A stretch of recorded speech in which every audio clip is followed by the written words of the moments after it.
I'm Jonathan Zeitlin. I'm the convener of this ECPR standing group on the EU monthly online seminar. My co-organizer, Natalie Brock, unfortunately is sick today, so she can't be with us. I'm very happy that we will have this seminar on accelerating the green transition, governance through funding, and the RePowerEU instrument. So it's on something which is really extremely current, as we were discussing. We have the authors with us, Lucas Schramm, who's a postdoc in political science from the Ludwig-Maximilians-University in Munich, and Chiara Terranova, who's a PhD candidate at the Europa-University Flensburg.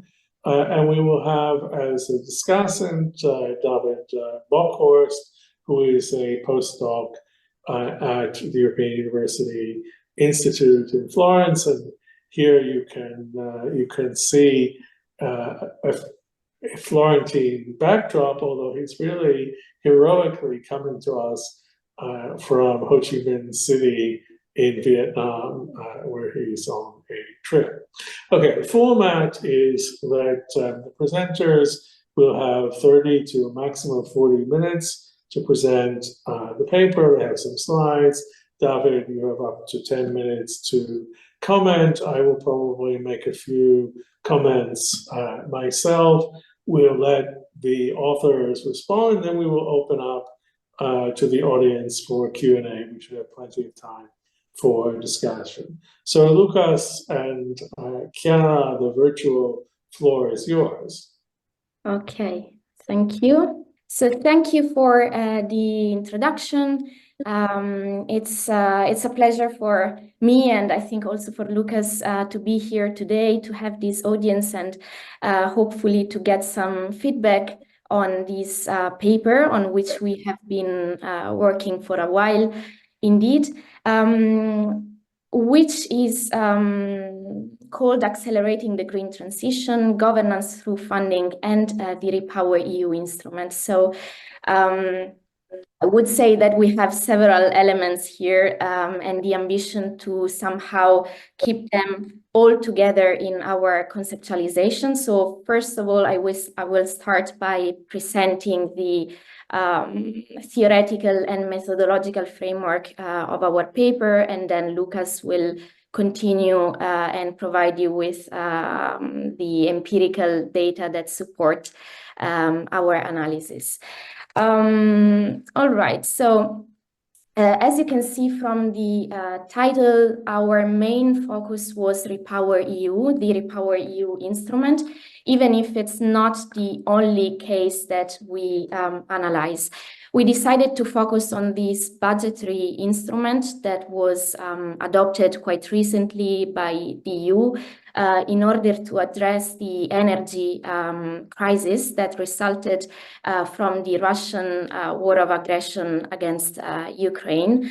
And one interesting aspect for us of RePowerEU is that it has, let's say, a twofold ambition. So here's the quote from the European Commission proposal in May 2022, in which the Commission called for this double urgency to transform the Europe's energy system. On the one hand, there was the necessity to end the EU's dependence on Russian fossil fuels, which are used as an economic and political weapon and which cost European taxpayers nearly 100 billion per year. And on the other hand, the necessity to tackle the climate crisis.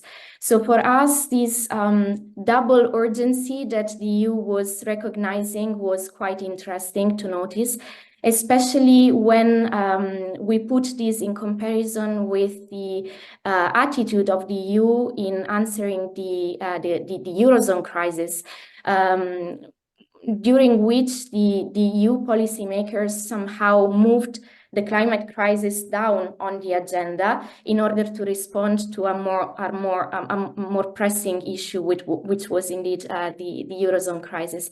This time instead, we observed the EU maintaining the attention on both crises and possibly even exploiting the energy crisis to reinforce and indeed to accelerate the green transition in order to address also the climate crisis. And so this was the starting point of our reasoning, which then became even more interesting when we had a look at the actual functioning and governance structure of RePowerEU, and we could observe that RePowerEU is strictly connected to an instrument which was itself adopted in response to a crisis, the COVID crisis, and which also had a green component. The instrument to which I'm referring to is, of course, NextGenerationEU, which has the Recovery and Resilience Facility at its center. So let's say that we had two major crises, two budgetary innovations adopted in response to this crisis, and that both these instruments had a green component. So these were the initial terms of our puzzle.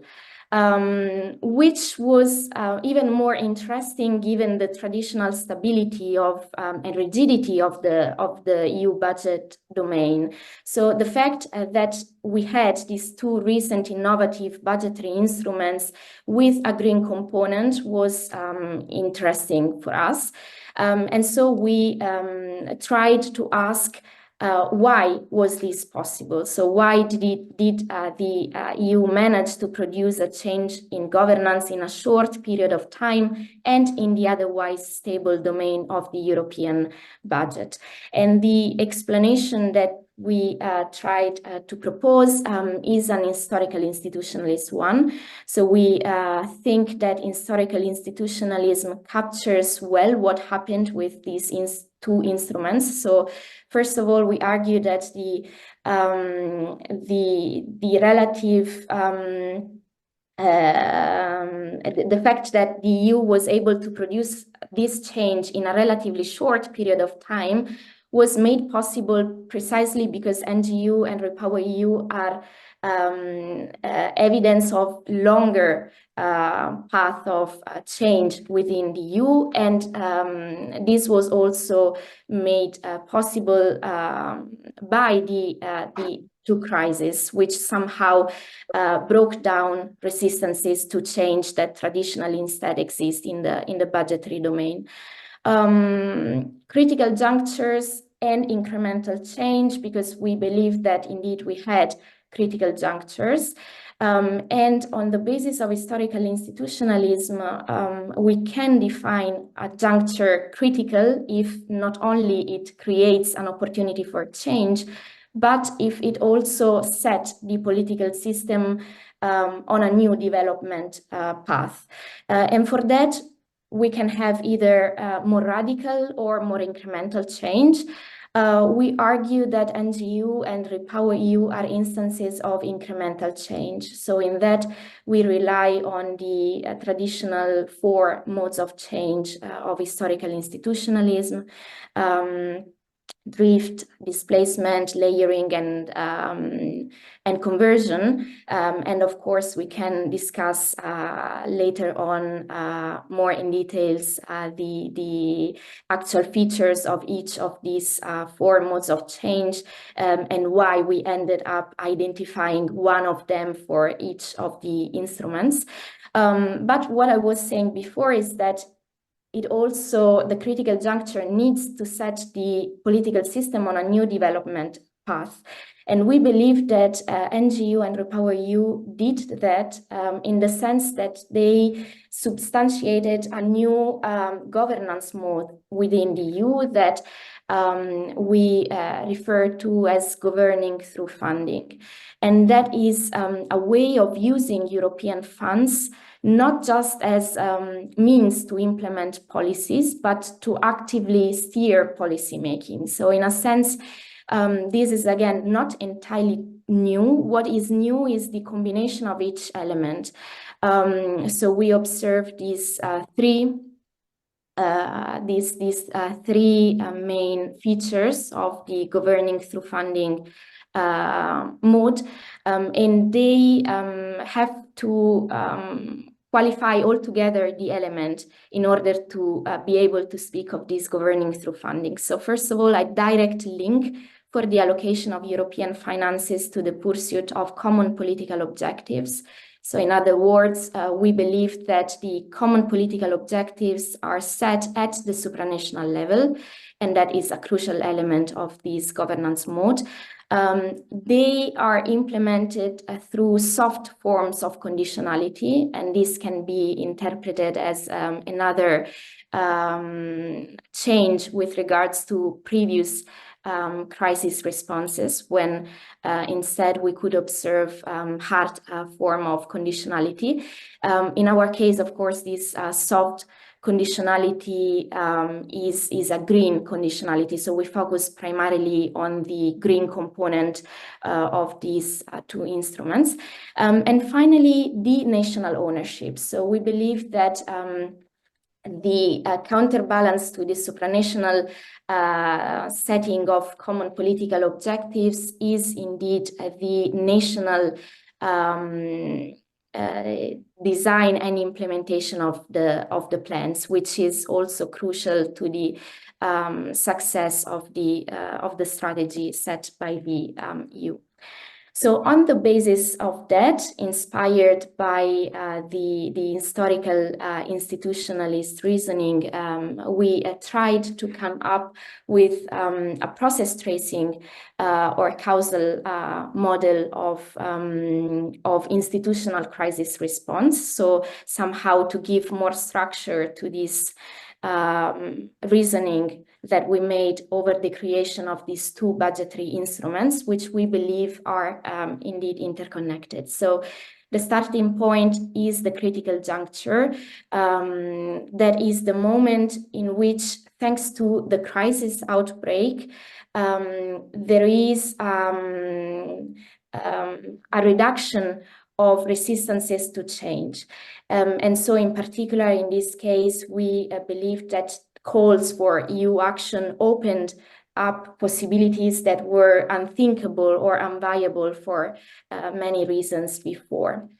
Then we have the actual institutional response, and probably in the agenda setting phase, which is the initial one, we can observe the most interesting contribution by our side, and because here we conceptualize the policy entrepreneurs as the leaders of these double dynamics. So it is the European Council and the European Commission that actively manage to set the agenda in a way that tackles at the same time the crisis at hand. In one case, the COVID crisis, in the other, the energy crisis, and the green transition, which is put and maintained on the agenda. And this made probably these two instruments different from previous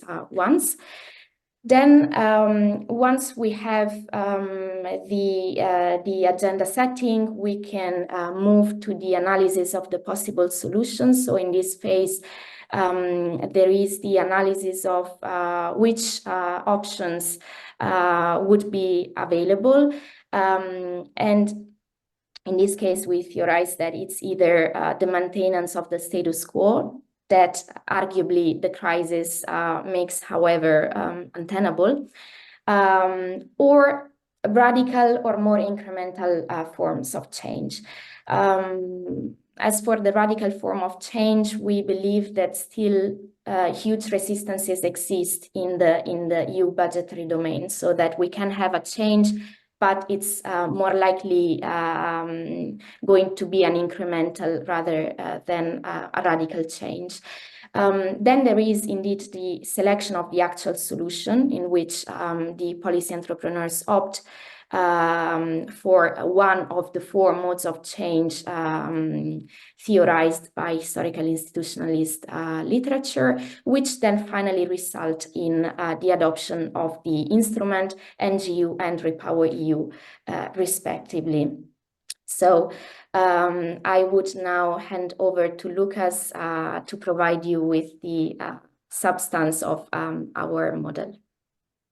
Thank you very much, Chiara, and good afternoon also from my side. Very happy to be here and to speak in front of such a large virtual audience. So what I will be doing in the next 10 to 15 minutes is try to give a bit more empirics to this story and fill the theoretical framework that Chiara has just presented with real-world developments, so to say. So obviously we have these two crises and the two crisis instruments, NextGenerationEU and RePowerEU. But as Chiara was saying, we are trying to put this into a longer-term perspective of EU budgetary developments with a specific empirical focus on the green transition.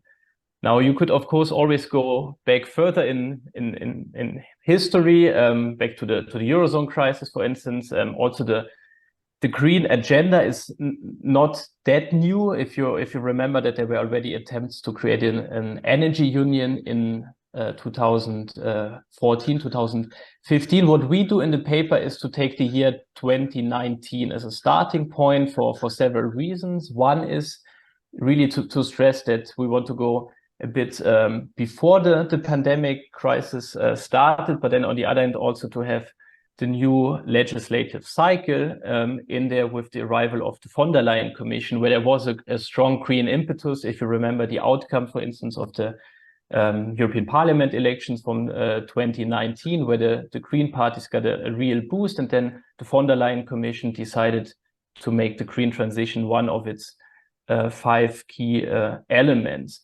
So there we take the starting point of the empirical sessions, the European Green Deal, which was put very prominently on the EU's agenda starting from 2019, according to our longer-term perspective.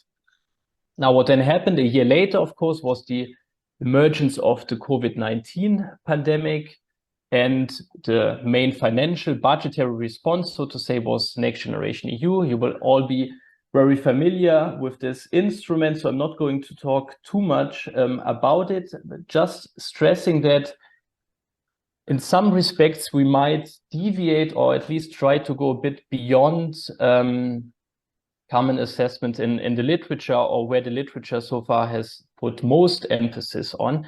One is to note that, of course, NextGenerationEU was a historic instrument in many ways. If you think about the size of the instrument, if you think about the notion of Commission borrowing on a large scale, if you think about that about half of the funds are distributed in the form of grants, that it is at least partly financed via new EU own resources. All of this, of course, is new and one might argue historic.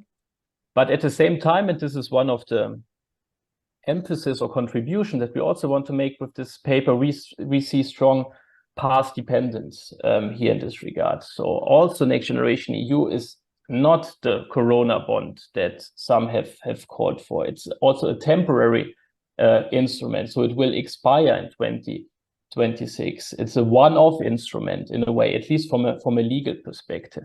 And then the second notion is that we stress some flexibility in this instrument. So we have the notion of milestones and targets that member states have to fulfill, and twice every year they can ask for the distribution of the next tranche of money, so to say. And they draft national recovery and resilience chapters. So the notion of national ownership has already been mentioned.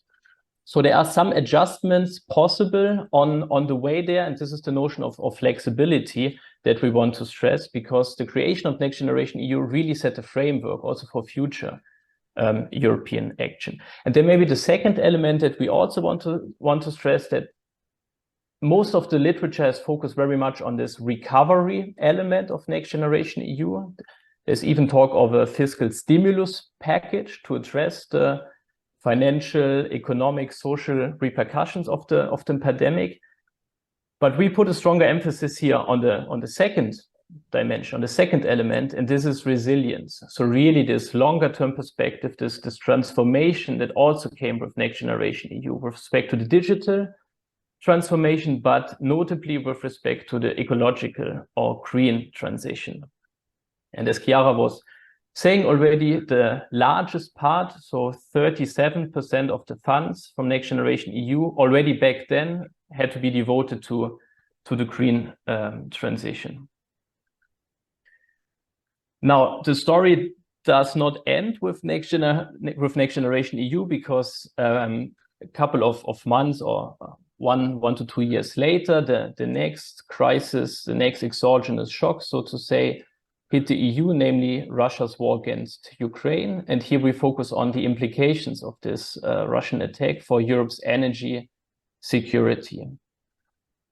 Now, of course, in a way, Putin, the Russian government, used energy as a kind of weaponization, so putting pressure on member states, manipulating the gas markets, driving prices up. But at the same time, it is worth noting that there was a conscious decision on the part of European policymakers to phase out Russian fossil fuels. So there was a lot of contingency involved also here. The path taken was not granted, was not given ex ante. There was also political dimension to it, a decision that was taken on the European level to turn this crisis, if you wanted to, an opportunity to accelerate the green transition. And in the empirical part, I saw that Sandrino Smith is also in the audience. We very much built on the literature by Smith and Beach, and also focus on the kind of interplay and the agenda setting function of the European Council on the one hand and the European Commission on the other hand, and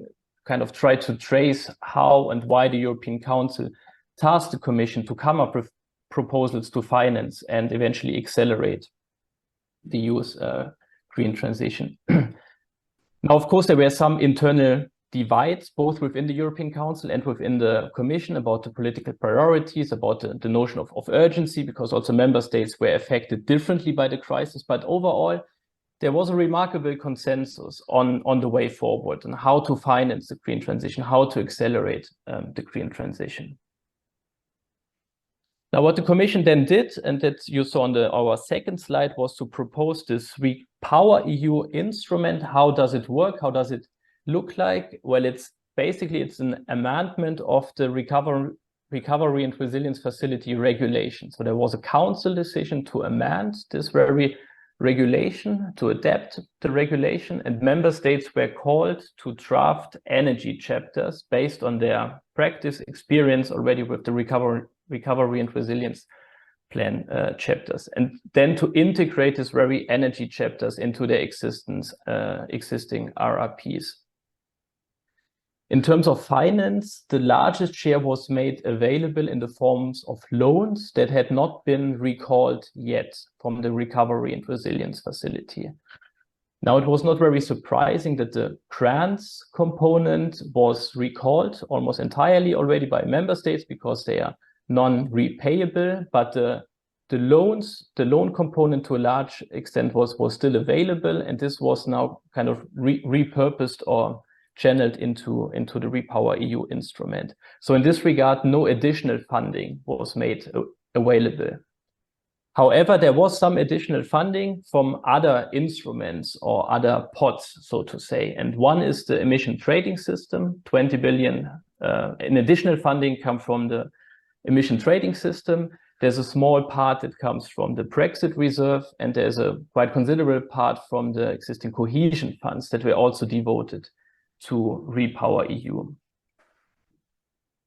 Okay, Chiara, if you would, thank you.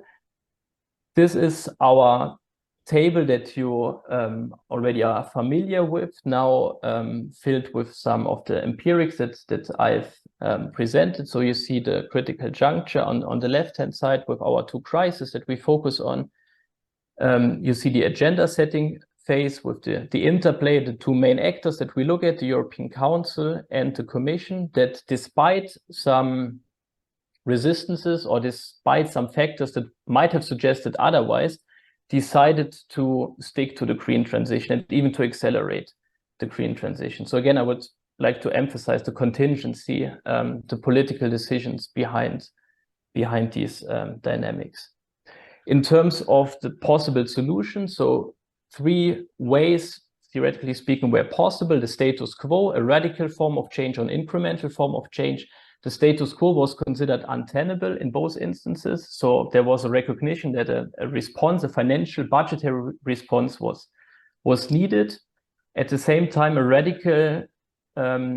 more radical form of change was not possible due to the time pressure to come up urgently with a financial response, as well as the constellation of political actors and interests. So of course there was a lot of resistance, especially in the latter of our 2 cases, member states' reluctance towards new large EU common debt. Instead, in both cases, a kind of middle way was chosen, a form of incremental change, building on existing structures and developing these further.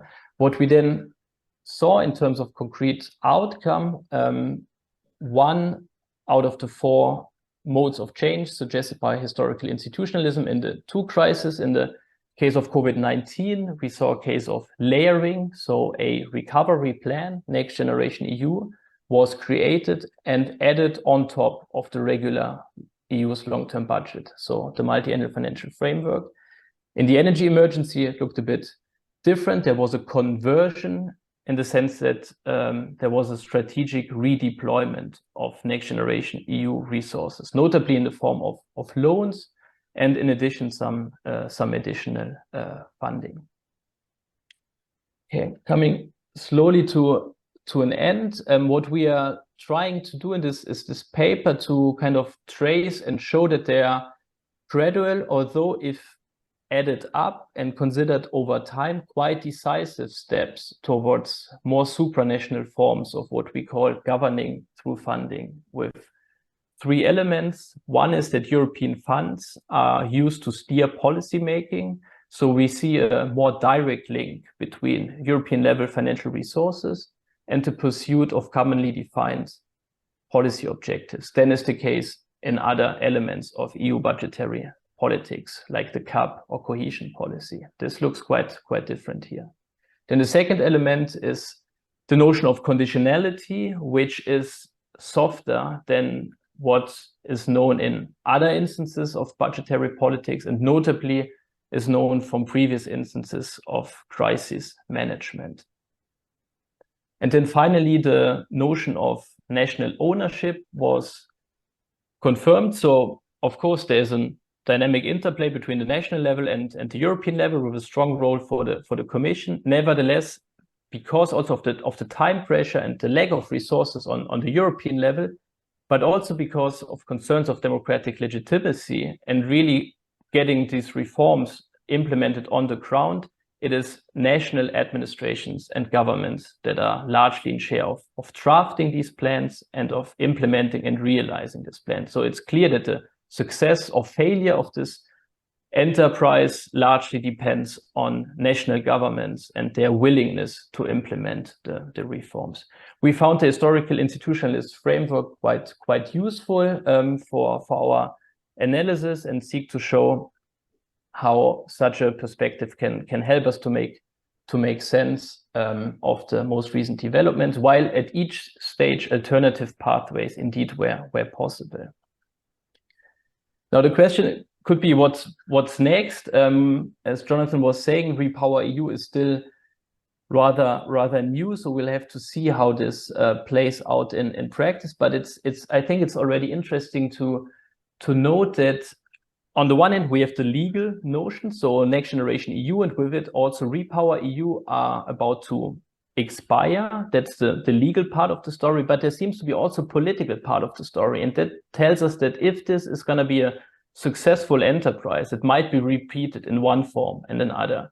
And there were calls recently already for NextGenerationEU 2.0 or the prolongation of the existing NextGenerationEU.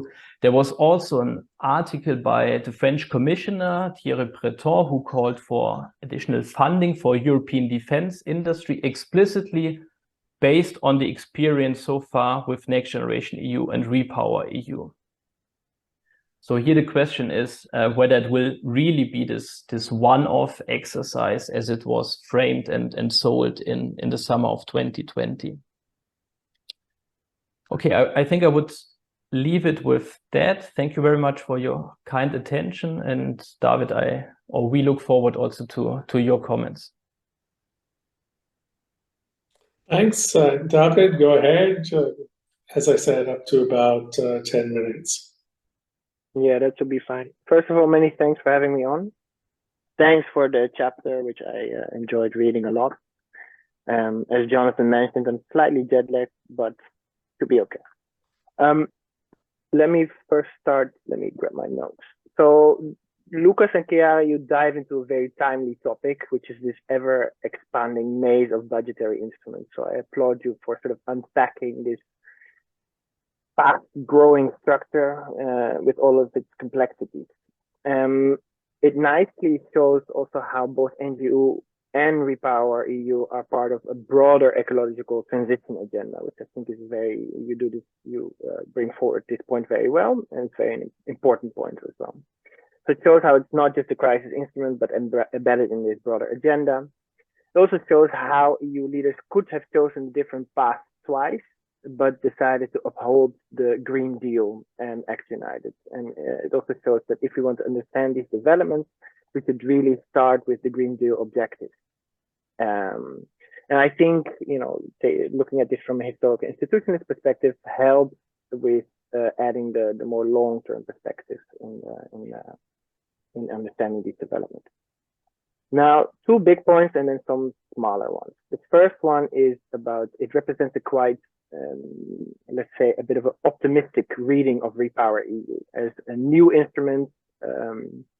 It also, the paper uses words like decisive step, a real push for the ecological agenda, and even uses the word critical juncture, not just for NGO, which I understand, but also for RePowerEU.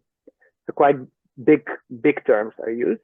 And my own starting position when I started thinking about RePowerEU before reading the chapter has been a bit different one. And I deliberately bring it a bit negatively just to sort of counter, to contrast my perspective. So indeed, the background is the Russian energy crisis. We needed gas independence, energy efficiency, and green goals. The route not chosen, however, was to immediately go for joint purchase of gas, which would have been a real big step. So what you had at the start of this crisis was that, for example, Rome and Berlin were bidding against one another in favor of the liquid natural gas from Qatar, and you really saw the prices rising, and more coordination at that time would have been very helpful. The European Commission at the start was not trusted with this task. It was only until March 2023 when the Commission was allowed to do a first joint purchase, but by that time, gas prices had already plummeted. The chosen route was to build on existing public investment tool, mostly by not adding much additional funding, apart from the ones that you mentioned, such as the Brexit Adjustment Reserve.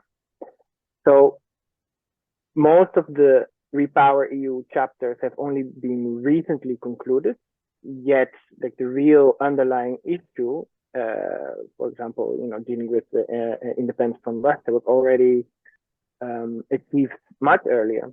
In the Netherlands, for example, by summer 2022, gas storage was already up back to sufficient levels. So, a public investment tool, which is about longer term adjustment, and which needed to build on this very complex structure of NGOs, not necessarily the most logical choice. It also chooses for extra investments, but not for further redistribution of unspent NGO funds. So the European Commission and Council clearly promoted further take-up of loans for countries that deliberately chose not to use these funds. I think countries chose not to opt for loans for quite legitimate reasons, namely they were reaching absorption problems, or there was no further economic need for demand stimulus, but also there are, especially also when it comes to the green transition, there are lots of personnel shortages. Countries that did, for example, decide to take out the full loans package have also been here. We may also question whether this was a useful step for example, for Italy, which decided to go for the full 200 billion in funding, NGU plus all the loans, grants plus loans. Here, we will soon organize at EUI an event of the new book of Tito Boeri and Roberto Perotti, who quite critically discuss that Italy should have actually focused much more modestly on some more modest key priorities and much less funding to do policies well rather than take out the full amount. Furthermore, we already had with the energy efficiency directive, we already had quite high targets for energy efficiency of buildings, and NGO already had ecological goals. So there was already the opportunity for countries to use this money to further the green agenda. So what did it do? It so the countries that did use it had to go back to the negotiation table. They had to add another chapter. This stalled also the implementation of some of the funds because the implementers were waiting for new instructions. It also allowed, for example, a country like Italy to re-centralize much of their spending because they didn't trust that municipalities would be able to spend it. It also allowed, and which this what happened last week, it allowed the Commission to pay out the prepayment, the 13% prepayment for Hungary without, adhering to the rule of law. So there's some negative consequences here as well. And finally, also from an ecological perspective, it's not exactly clear why it would be a good idea to front load auctions of the emission trading scheme. And quite a few member states are actually quite critical of the European Commission for proposing having extra funding through this mechanism. My own country, the Netherlands, for example, voted against, or they didn't vote against, but they were very much against this particular part of the RePowerEU. My interpretation is that the European Council simply at a time of crisis when prices were rising wanted to do something. A lot of things were unattainable and there was still some unused space, and they chose for an instrument that boosts public investment, which is not necessarily the right answer to the issue at hand. So like I said, I'm deliberately putting a bit of a negative spin here, but it's just to contrast it a little bit with some of the terminology that you use in the paper, such as decisive. So I think it could be nice to have a little bit more critical reflection, or you can push back also now in the discussion, just to signal perhaps that you're also aware of these other interpretations. Also, when you use the term about novelty, this is a new instrument. What would really strengthen your paper if you could give some more empirics about the countries. So which countries did take out the loan? Why did they do that?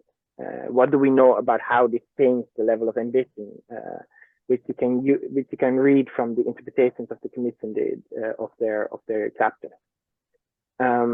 Also, a lot of countries decided not to use the extra funds, but some did. For example, Croatia. Croatia is very interesting. If you're going to pursue research in this area, Croatia will be a fantastic case because Croatia already gets 13% of GDP from NGU, which is already sort of an enormous amount, with people within Croatia or in the Croatian government sort of questioning whether they might not be reaching the ceilings of absorption capacity. And then with RePowerEU, they decided to further top it up with extra loans. So it's quite a risky strategy.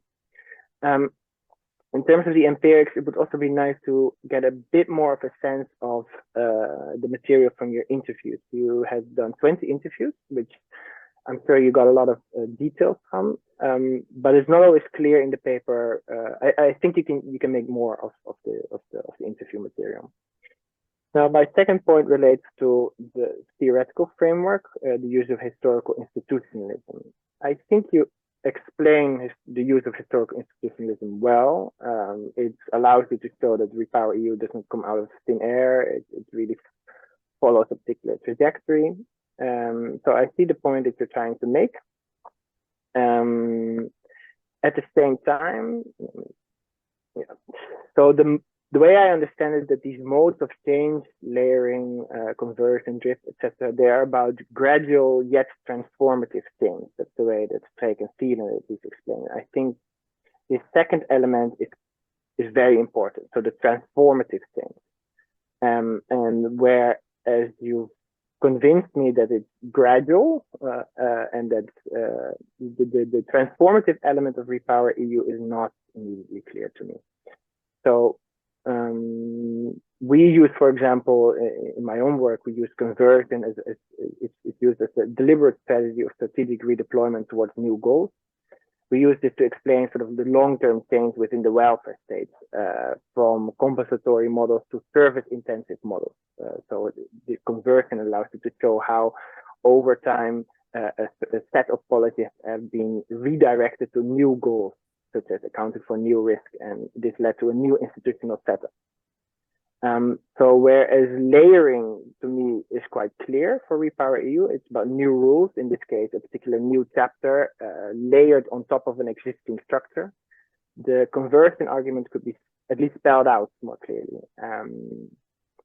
And perhaps what would strengthen it is, you already do this a bit, but I think it can be further improved, is if you show how this fits into a broader agenda. So you may argue that, you know, following the Euro crisis years with Juncker, there came a gradual socialization in economic governance and also in funding instruments.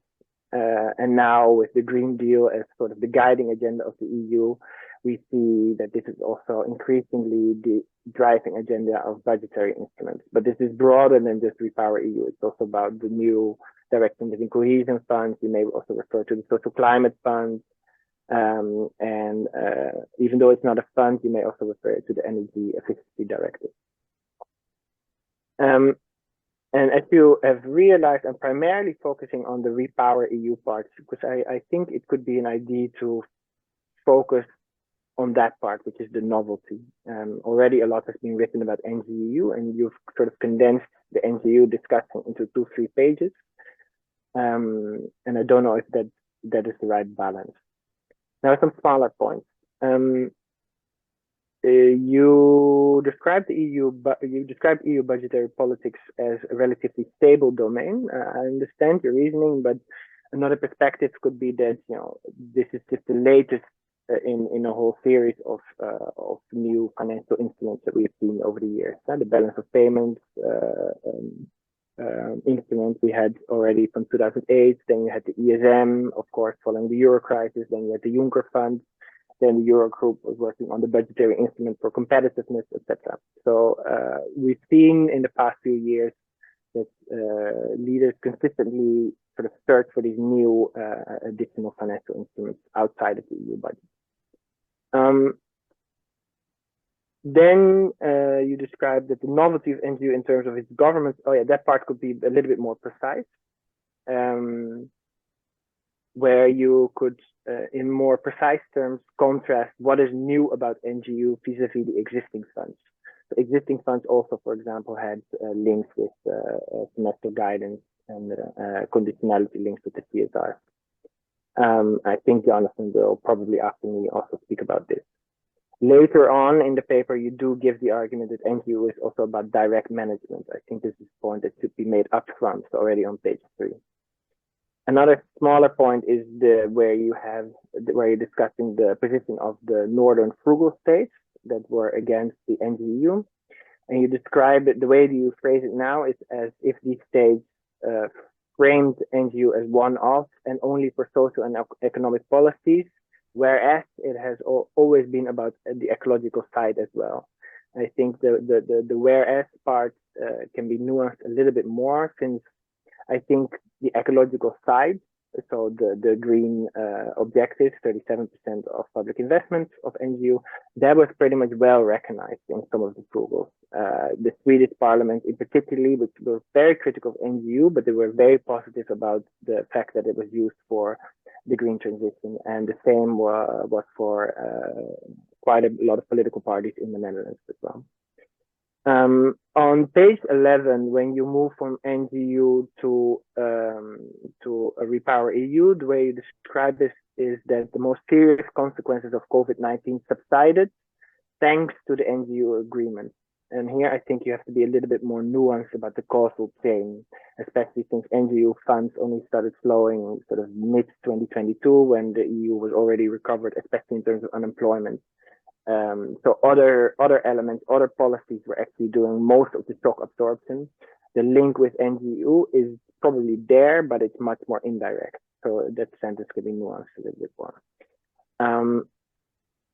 Then I think a final comment, but here I will be short with that because I also think that Jonathan may say something about this, is that you conclude with the fact that the principle of national ownership has been confirmed, which is a very clear statement.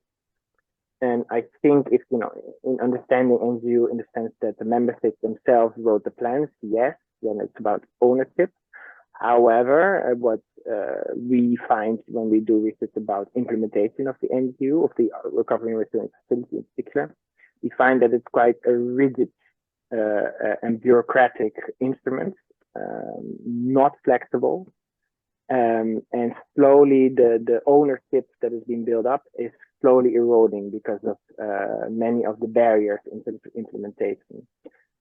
So I think there are counter views to this very clear statement on the fact that national ownership has been confirmed. I'll leave it at that. Thanks a lot, David. Yeah, I do have a few comments to make. I mean, I agree with what David said at the beginning about, you know, that you do a nice job of situating both NextGenerationEU and RePowerEU in the context of the Green Deal and the politics of the Green Deal. That is certainly a strength of it. And looking at the connections between the two in terms of the governance technology is, I think, quite valuable.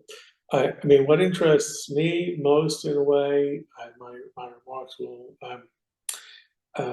reflect that, is the idea of governing through funding, an instrument which may be used for this kind of governance through funding, how we should understand that, because I do think that there is some shift in this direction in the EU, and it is becoming an important topic, both for the political actors, but also for academics. David and I will contribute a chapter to a volume which is called Governing Through Funding, that a group of mainly lawyers have put together. So clearly there's a lot of interest here. I want to talk mostly about your theoretical framework, because I mean, you know, I'm not a big fan of historical institutionalism. This is an unusual thing to say in the circles I move in. It's a bit like the Dutch call it like swearing in church. It's kind of blasphemous, but I think it's very overextended. And I think in some ways this paper is an example of the overextension. So, I mean, the original idea of historical institutions, particularly this gradual and transformative change, was you have big institutional blockages, which you know, are path dependent in the sense that they have very strong self-reinforcement through increasing returns of various kinds, and then you know, Phelan and Strake and Mahoney brought in these techniques, these mechanisms as kind of workarounds, which became, in the Phelan and Mahoney version, more conscious and deliberate, and especially layering and conversion, but even drift than in the first version. But you know, something that we see in governance very regularly is that people come up with a governance innovation of some kind, a tool which seems to be useful, and then people start to apply it all over the place. This has more to do in a way with you know, the logic of innovation, policy innovation and diffusion that it does, to my mind, with you know, with path dependency and gradual and transformative change.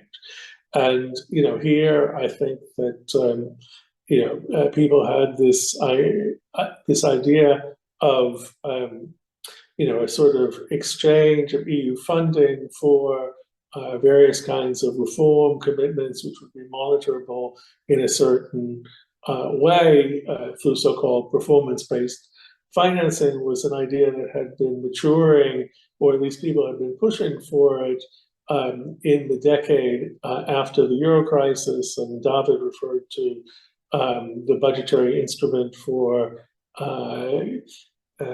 competitiveness and convergence, whatever it was called, but that was like the third iteration of these proposals that were originally made cash for reform by Angela Merkel. And you know, what it seems like is that the design of these instruments, the Reform Support Program and the BICC, were there already. They had been, particularly the BICC, had been approved by the Eurogroup, and so then people picked it up and they said, okay, well, we'll use this instrument. And now that it seems to be successful, then it gets repurposed, you know, for other policy challenges. David mentioned the Social Climate Fund, but also people are arguing that the design of the European Peace Facility and the aid for Ukraine has some similar kinds of features. So I just don't, I mean, I would question whether the right way, whether historical institutionalism is the right frame for that. I will just mention that it is interesting. We learned recently that the EU financial regulation, which is a general purpose regulation that enumerates how EU money can be spent, was amended in 2018 to include basically the possibility of grants to member states to pursue common EU goals, which would be, you know, monitored on the basis of performance towards these agreed goals, so through milestones and targets. That was already on the books to support the reform support program, and that also made it possible to use it for NextGenerationEU, and then for the and then for RePowerEU. I mean, I won't go on too much further, but I think there is really a problem with using the historical institutionalist conceptual frame here. The only other point I want to make is I'm not clear why you call this soft conditionality. The requirement, for example, to spend 37% of the NextGenerationEU or the RRF money on green goals, that's a hard requirement in the RRF regulation, which the Commission was expected to police.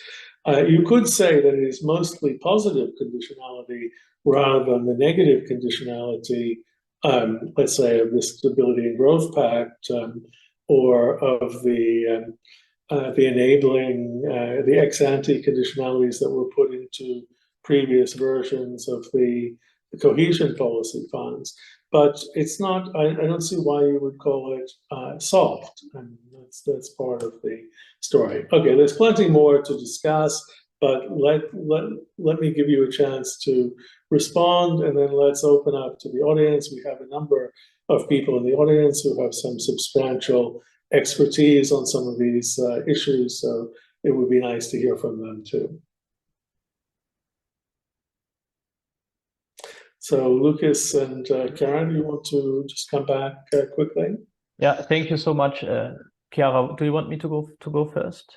just a couple of points, but really thank you so much, David and Jonathan, for the careful read of the paper, for the very helpful comments. They are all well taken, well noted. Maybe just briefly to David, I think your first major point refers to, I mean, you said it's mainly on RePowerEU, but it might be on research design, actually, how we set up this whole story. Maybe we give the impression that as if we were putting the two instruments on equal foots. I mean, that's also kind of what the table suggests. And in the paper, there's even more space devoted to RePowerEU. But it's really not to suggest that RePowerEU is as historic or dramatic as NextGenerationEU in terms of size, in terms of how it is funded. It's rather how. So the idea is to go a bit beyond explaining why NextGenerationEU was created in the first place and how it works. It's rather to have a look at how it develops further, how it is used and how it is taken to the next crisis. So maybe we have to find a solution here in terms of research design and how we want to sell this story. On the second point is you also mentioned that we only devote a couple of pages to NextGenerationEU. That's of course true, but it's a conscious choice. I think there we have little to add. I mean, you have written extensively on that. Many people have written extensively on that. I think there would be little to add empirically. I think the RePowerEU is where we might have to, where we might be able to make a contribution. So points are well taken, but it's not our intention to suggest that they are on equal foots in terms of their, I mean, importance would be the right way, the wrong way to say it, but in terms of their size, it's rather to show, okay, there's a sequence here, and RePowerEU comes after NextGenerationEU, and there might be a life of a NextGenerationEU that is gradually evolving and taking a shape that was not foreseen when this very instrument was created in the first place. Very briefly to Jonathan, also well taken, the points on historical institutionalism. We will have to think about it. I mean, if you want to put developments, innovations into a longer term perspective, and you want to move beyond a single case, you almost by necessity end up with historical institutionalism. I mean, in the paper, we discuss other perspectives as well. I think we have some similarities with new intergovernmentalism. We have some similarities there with the new institutional leadership. Maybe that's something to stress more. I mean, if you happen to have any advice here, not just what not to do, but maybe what to do, that would be very much appreciated. On soft conditionality, I mean, here the answer would be, and that's also something that David was saying, that we should probably report more from our interview data, because people in the Commission, in the Council, in the European Council, they told us that there's very little questioning of the recovery and resilience plans among member states. In the summer of 2020, there was a lot of attention, and Mark Rutte asked for this emergency break. So there was really the fear that member states might come in here and question each other's plans. I mean, this is not what has happened. I mean, there were some issues with Hungary, with Poland, but overall, I would say there was very little questioning. And if you look at into the recovery and resilience plans, and now also into the repower plans, the green conditionality is quite soft in a way that almost everything can be sold as green. I mean, there's some projects in there that would have been implemented anyways via national means, but now member states make use of European funds. And still, there's very little questioning, and the Commission gives the approval, and the Council also gives the approval. I think that's what we have in mind with soft conditionality. This is nowhere close to what we have seen with the Troika, for instance, or instances during the Eurozone crisis. Chiara, do you want to add something? Yes, thank you also by my side for the comments, which were extremely useful. And I think that me and Lucas will have some more work to do on the paper.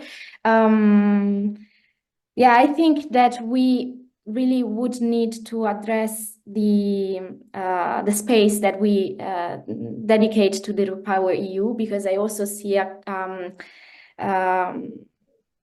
connection between what David and Jonathan said, in the sense that we might need to emphasize in which ways RePowerEU was the biggest part of the story, because we use RePowerEU to actually demonstrate that NGU was a transformative point for the budgetary order of the EU. So I think that connection has to be made probably a bit clearer, because we do believe that RePowerEU was evidence of this transformative nature of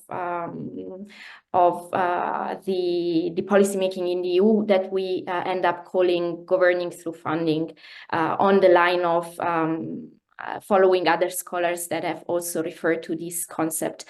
On the reference, the small reference to the stability of the budgetary order, I do agree with you that there have been other novelties in the European budget, but you also slightly mentioned on the side that it was mostly outside of the EU budget, and it's something that we see replicated here. So that was our main point, because there are many calls for NGU to be this big innovation of the EU budget as such, but in our opinion was indeed an instance of layering, in that it did not change the traditional EU budget, but it somehow transformed the overall system of the overall budgetary domain. But the way in which the transformation is engineered by the EU, that is what was interesting to us, and that is why we still refer to the EU budget as a relatively stable domain. On the aspect of soft conditionality, I personally agree that maybe calling it a positive conditionality would be more on point. Surely, I think we were using this term of soft to emphasize that the interference with the negative implications that we could observe during the Eurozone crisis was this time different. So in this sense, probably referring to it as a positive conditionality is something that we might take into account, I think. Okay, thanks. So now we can open up to the audience. Well, some of our audience, we still have a substantial number. So if people would like to ask a question or make a comment, can I ask you to raise your virtual hand? You can do that using the reaction function in the Zoom window, because there are more people online than I can actually see on my screen. So is there anyone who would like to come in?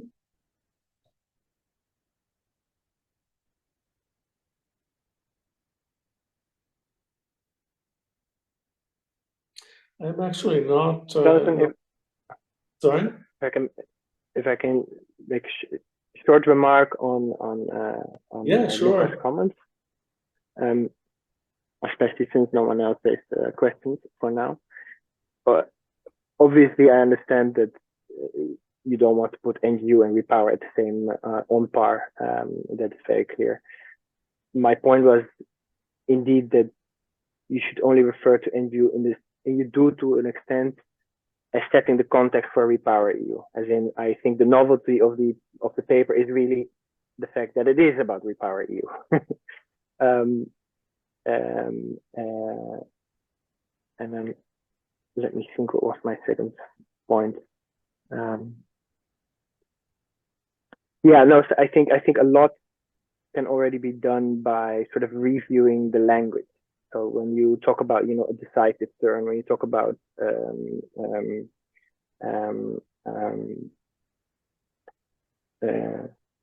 yeah, there were a few. I think I mentioned some of them in my comments. I can send it to you because I've underlined it. I think sort of some of these terms that you use, I think if you review that, the fact that it's really new, the novelty of it, the fact that it comes from a critical juncture, and some of these arguments might apply more to NGU than to RePowerEU. I understand why you would want to present NGU as a new instrument, but the way it's framed now is that RePowerEU is also, there's a lot of novelty and and it's also decisive and also follows from a critical juncture. And there, I think you need to make, if you want to make that argument, you need to make it stronger and you need to present a little bit more evidence.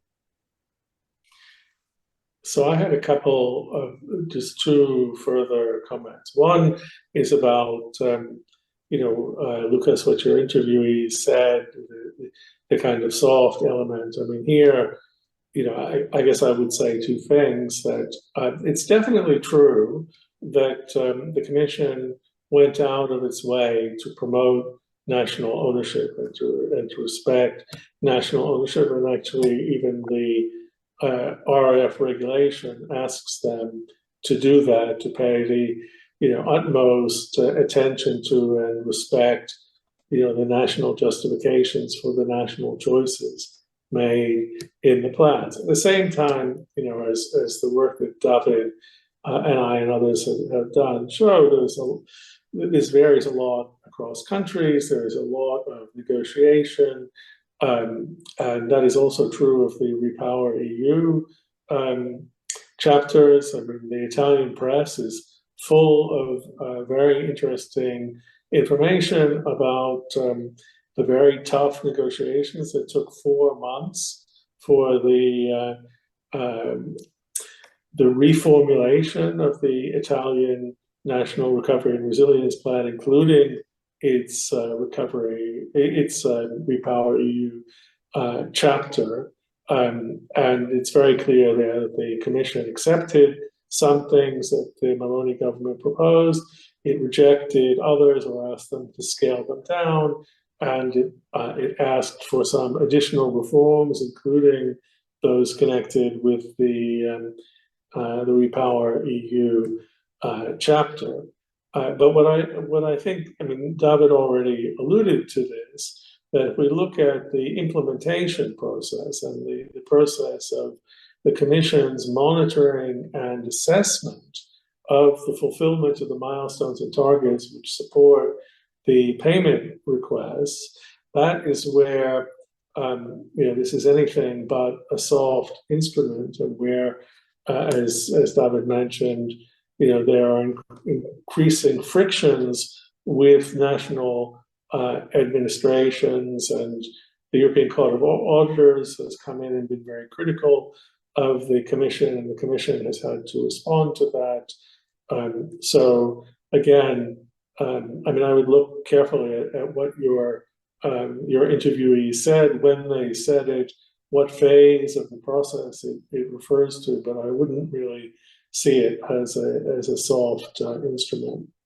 And the one last thing that I would say, I see Thomas Christiansen has his hand up, and I'll call on you, Thomas, in one second, is that if there's a place where maybe the historical institutionalism approach it gives some insight, it is actually the reinterpretation of a couple of articles of the EU treaties, which were done to make the NextGenerationEU package possible. And there's really a big controversy among EU lawyers about whether this was, like a legitimate piece of legal engineering, or whether it was effectively unconstitutional. And that kind of reinterpretation, since you can't amend the treaties very effectively, that is very much an example of sort of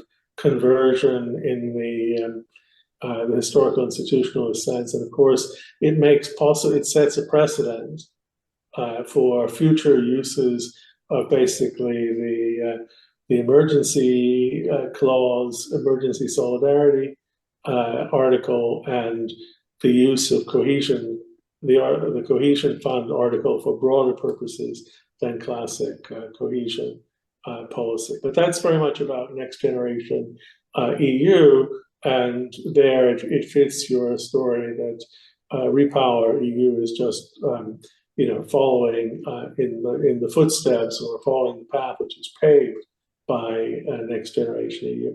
Thomas, please. Sorry, Jonathan, because I have a small point that directly follows up on what you just said. So, if you don't mind.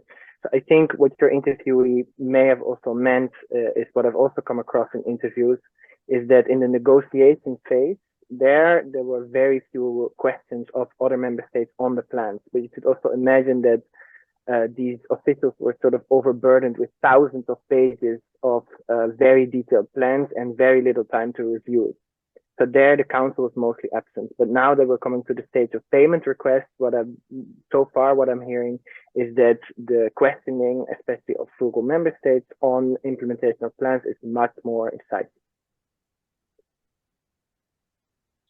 Thomas, you're muted, but so unmute and go ahead and ask your question. Yeah, no, thanks, Chiara and Lucas for the paper and the good discussion. I didn't read the paper, and to be honest, I'm not sure if and how it was circulated. So, it wasn't circulated. We don't. Okay. Well, I'd be certainly interested, because I'm also working with Andrea Capati, who was here earlier, but I think he's left now. We're also working on something similar, so it could be quite interesting to exchange papers on that. Maybe three quick comments. One is it's a bit tricky. I don't know how far you have done that in the paper, but based on the presentation, I think it's a bit tricky to isolate each instance and look at that separately, and not recognizing that there is a process and potentially a connection between them. And that doesn't only concern the two cases that you have studied, where one could presumably argue that they learned from NextGenEU before they did RePower, and presumably RePower was not a major shift because of what happened before. But I would argue NextGenEU, I think Andrea Capati, who wrote a PhD on that, would also argue that it was a major shift compared to, for example, what happened earlier before that, which is the Eurozone crisis and the setting up of ESM and stuff like that. So I mean, I would just point to the process nature of things and the potential for two things. One is the policy learning effect, that you might have learned something in one crisis that might then inform the decision making in the other, but also the fact that whatever change you already had before makes it more difficult to have a major change later. So it's easier to have only incremental change after you had a major change already before. So I would just like to see a bit more connection between them. And secondly, I was asking myself, when you talk about change, there are of course different dimensions to the change. I mean, you look at green transition in particular, so you can say, well, on green transition, maybe it wasn't a big change. But there's another dimension, which is perhaps the budgetary decision making. Where does the money come from? The whole idea of mutualized debt and so on. Irrespective of what the money is being used for, how is it being raised? And then another dimension could be the decision making, which is, to what extent do we rely on unanimity as opposed to qualified majority? To what extent do we delegate powers to the European Commission? So, before making judgments on the level of change, one maybe should specify what dimension of change we're talking about. Thanks. So, are there any other, before I let you respond, is there anyone else who would like to raise a question or make a comment? If so, put your virtual hand up. I don't see anyone. So go ahead, Lucas and Chiara. Who would like to go first?